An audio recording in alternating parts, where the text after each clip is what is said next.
to my YouTube channel, or welcome if you are new. I am Julia Jornsay-Silverberg. I am a Buffalo-based content creator. I have my own business and I love making videos. My whole thing is the anti-highlight reel, which is my unique approach to social media. I like to share the full gamut, not just the pretty, perfect, highlighty moments, but the messy middle, the in-between, just talking about real things. And so I figured today I would do a little Q&A video.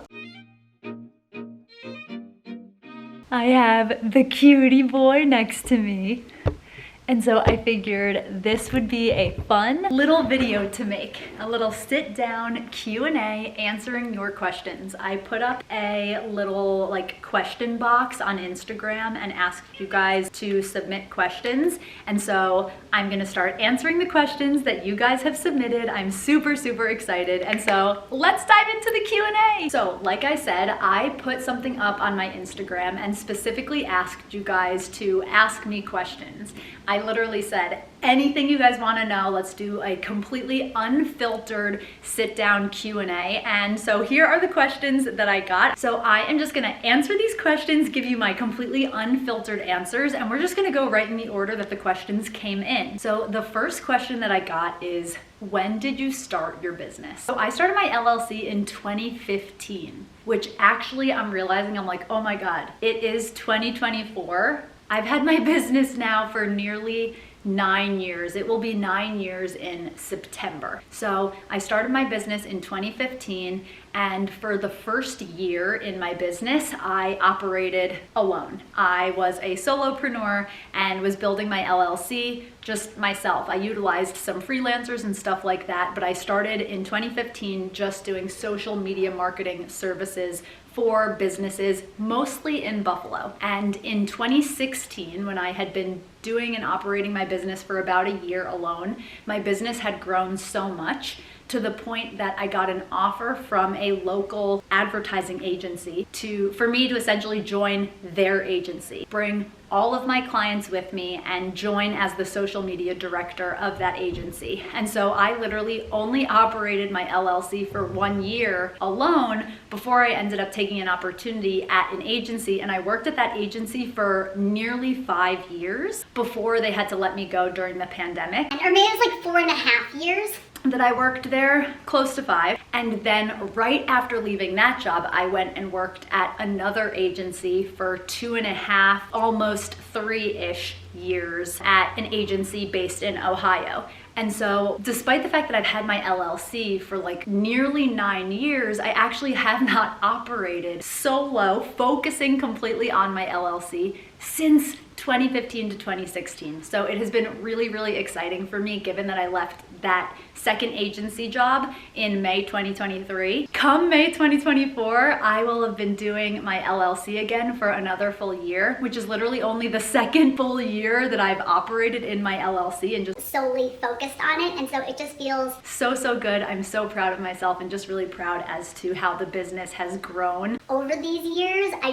I feel so excited about where I am for 2024, and I know that 2025 is going to be even bigger and better. So yeah, that is the answer to question number 1. Question number 2 is, what kind of dog do you have? Goody is an Australian Labradoodle.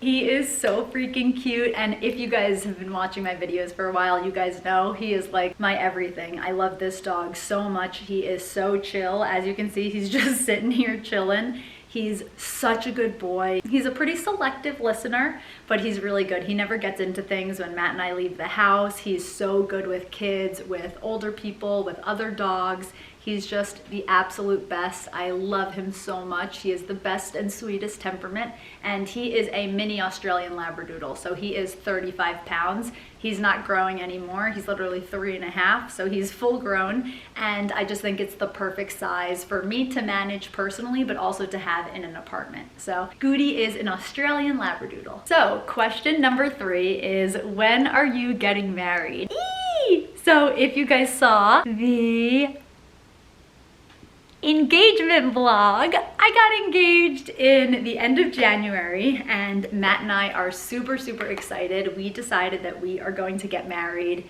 this summer. We are going to get married on August 3rd, 2024. I am so excited. We're gonna do a small, intimate ceremony. We're debating as to whether or not we're gonna invite a handful of our best, closest friends, or whether we're just gonna do family, but we're having a very, very small, intimate little ceremony with just our core people. We're gonna do something more and like grander and bigger next year. So in July or August 2025, we wanna have like a party and a celebration. Maybe we'll do a little like vow renewal, but we know we wanna have like a DJ and have a big dance party in a year, but we didn't wanna wait. My stepmom is really sick with a very aggressive form of cancer, and Matt's grandpa has been in and out of the hospital a few times within these last few months. And so we decided it was way more important to us to have our core people with us when we get married than to have some big blowout wedding. And so we feel like we're getting the best of both worlds. We're gonna get married this summer with our core people by our sides, universe, God willing, and then we'll be able to have a more kind of epic celebration in a year and do it in our way. We never really wanted like a fully traditional, like sit down plated dinner style of a wedding anyway. So this kind of feels like the best of both worlds. So I'm really excited. So we are getting married this summer in August, like right when we get back from our trip to Italy, which is actually another question I'll skip ahead to.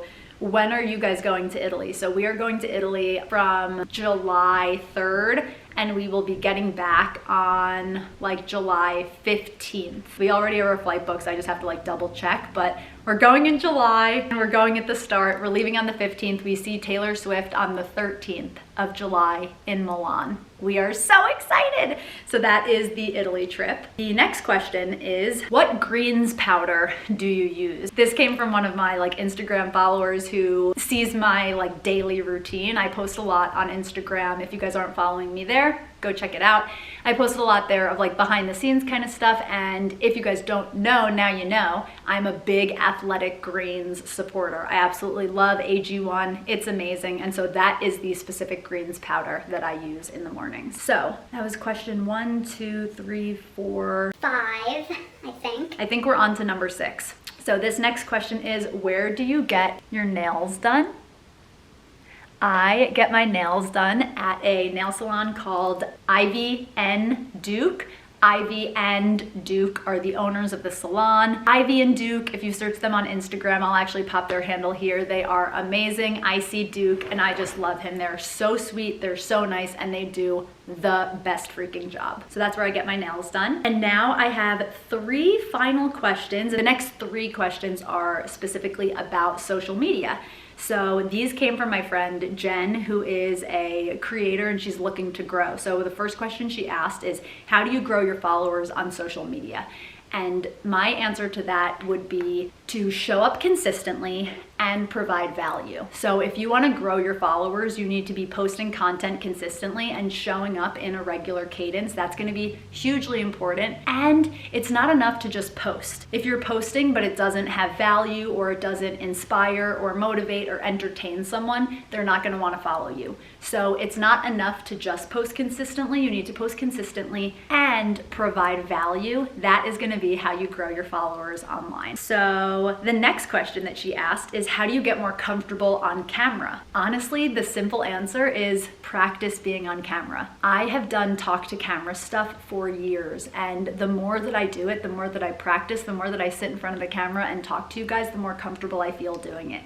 And so if you want to get started doing more talk to camera videos and showing your face more in your content, you just have to start doing it. It really is that simple in terms of just showing up and practicing showing up. It's gonna make you feel more comfortable and confident. And I think a lot of times when people see others on social media, they think like, oh, you must love the way you look and sound. No. Let's not mistake the fact that a lot of creators, myself included, when we watch videos of ourselves back, we will pick ourselves apart and be like, oh, I could have said this better, or I look bad in this frame, or whatever. But the reality is like, that's a part of the process. You act self-critical, you learn a little bit, you get your takeaways, and then you move on. I really think not overthinking and trying to not pick yourself apart in every single piece of content you create it's going to be really helpful. So my answer is practice, and not only practice showing up, but practice then watching your own content, taking away some lessons so that you can become better, but not just sitting there and picking yourself apart, because that's never going to help you grow and keep moving forward. So the final question as it relates to social media is, what metrics on Instagram matter most? The metrics that matter most on Instagram, I would say it's less about followers. And I know so many people focus on followers, and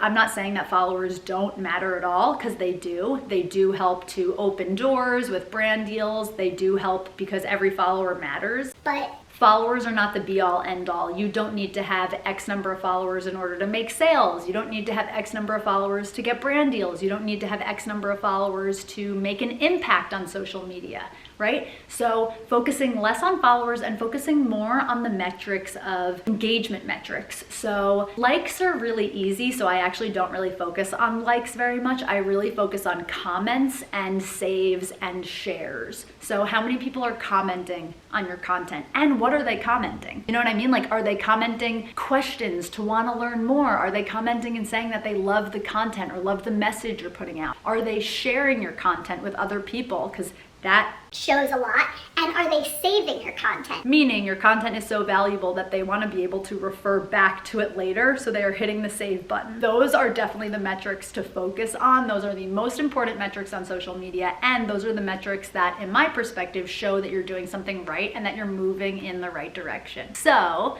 I am just going to take a quick little peek and see. There are no other questions right now on Instagram, but I will say, I told you guys at the start of this, I should have Posted this story earlier. just to see if other questions came in. I literally only posted this 40 minutes ago, so The fact that I got 1, 2, 3, 4. 5, 6, 7, 8, 9 questions is great. I'm like super grateful. I love my community, but I'm just not sure if other ones are gonna come in. and you know what I will say? If other questions come in throughout the day, I will just add it to this video. I will pick up the camera and just keep on filming. So I told you guys that I would add in any other questions that I got as the day went on with that Instagram question box that I put out. Got another question. Well, let's see if the camera will focus on it here.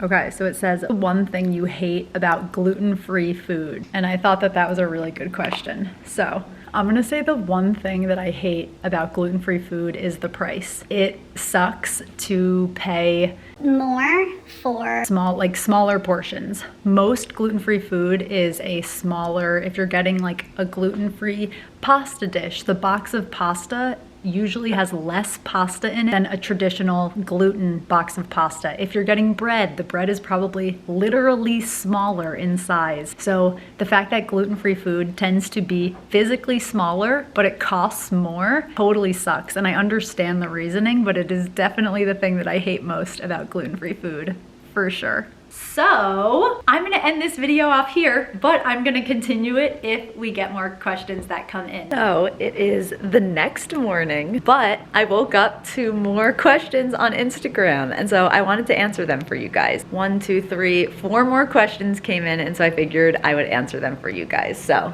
these next 4 questions. The first one is, where are you and Matt hoping to get married? So I told you guys when we're thinking of getting married. The where is, we are hoping to get married in Grand Island, right on the water at Matt's grandparents' cottage. It's been in their family for a while, and it has like a lot of emotional significance. When Matt's grandparents got married, they ended up going to the cottage. When Matt's parents got married, they ended up going to the cottage. And Matt's mom had a 60th birthday party at the cottage. It's just like a sweet little spot for family to come together and like celebrate and just like have good times together. And so that is where we're hoping to get married. We're literally planning to ask them for like their permission to have our little intimate ceremony there. We're hoping to see them like this week or next week to ask them. So, next question. What's the one song you hope Taylor plays when you see her in Italy? There are so many songs that I would love as a secret song, but if I only had to pick one, I would say Maroon. If I could only pick one request for a secret song, it would be Maroon. I would freak out. But that said, I would also be so excited to get one of the like 1989 Vault songs. Like I'd be so excited about that. So I'm gonna hope for Maroon. I would love Dear Reader. I would love Dress. I would love Cornelia Street. Like there are a lot. Sweet Nothing, Matt and I would love that. So there are so many that would make me really happy, but I'm gonna put it out there for Maroon. So last two questions. Who is your dream brand partner? This is a really hard question. I have a few. My dream brand partner, definitely one of them would be Abercrombie. And so the fact that I am like an Abercrombie creator is really exciting because that's kind of like part of the process to work even more with Abercrombie. So that is definitely a dream brand partner. And I would also say that Rec Sweat is a dream brand partner. I really love their athletic wear. I also love Gymshark. Gymshark is a lot harder to work with. They work with typically like very big creators that exclusively focus on fitness, and I don't think that I'm ever going to be a solely fitness creator, so I don't even know that I'd ever be able to get partnership with Gymshark. Another partner I'll put out there that would be a dream would be Aritzia, as well as Princess Polly would be a total dream partner. Revolve would be a dream partnership. Like it would be a literal dream of mine to like make a line of clothing with Revolve, like me and a designer. That would be so cool one day. Free People would be a super exciting brand partnership. So those are some of the brands that I dream about working with one day. And the last question, I love this question. The last question, what's Gouda's favorite thing to do? Matt, what do you, oh, that's not, I for some reason thought that Matt just came out. It was you. It was you pitter-pattering around. What's your favorite thing to do, sir? Is your favorite thing to play with a ball? Is that your favorite thing to do? Actually, Gouda's favorite thing to do, I think I'm gonna hype him up though. I want you guys to see his face though. I don't mean to get him too overly excited. Oh, are you gonna grab a ball? Because I mentioned a ball. Okay, here you go. Are those Gouda's balls? He loves to play with a ball. Hey Gouda, do you also love to see your grandma? Is that your other favorite thing to do? Yeah? And see your daddy? Where's Dad? He's literally looking to the bathroom where Matt is. So yeah, Gouda's favorite thing to do is play with a ball and to be with his people, right? He's a people's dog, more than he is a dog's dog. Like he loves people so freaking much, and he loves to play with his people, right? He loves to play with this. There's like a building maintenance guy named Charles, and he's obsessed with Charles. So Gouda loves his people. So those are the other 4 questions that came in. I love you guys so much. I so appreciate these questions. I love sitting down and doing these videos with you guys. So I hope you guys liked this like unfiltered Q&A, sharing some answers to questions that you guys asked. Questions honestly about business, social media, personal stuff. It was really fun to film this video. I just love making videos for you guys, and I love connecting with you guys. So if you guys like this video, hit the thumbs up. Let me know in the comments what question you enjoyed most, or let me know if you have other questions that you want me to answer, and I will definitely do another like sit down, talk to camera, share with you guys kind of a video. So yeah, thank you guys so much for watching. This was my unfiltered Q&A. Hope you guys enjoyed it. If you did, hit the thumbs up and make sure to leave in the comments. Let me know, are there any other questions that you guys want me to answer? What do you guys want to see in the next video from a style standpoint or from a learning standpoint? Do you guys want me to talk more about social media and working with brands? I want to know, so definitely leave your feedback in the comments, and thank you guys so much for being here. I love and appreciate you guys so freaking much. Let's see if we can't just get one cutie thumbnail with me and Goody, right? You look toward the camera. Right here. Goody, look.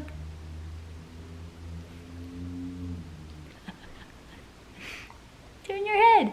This way.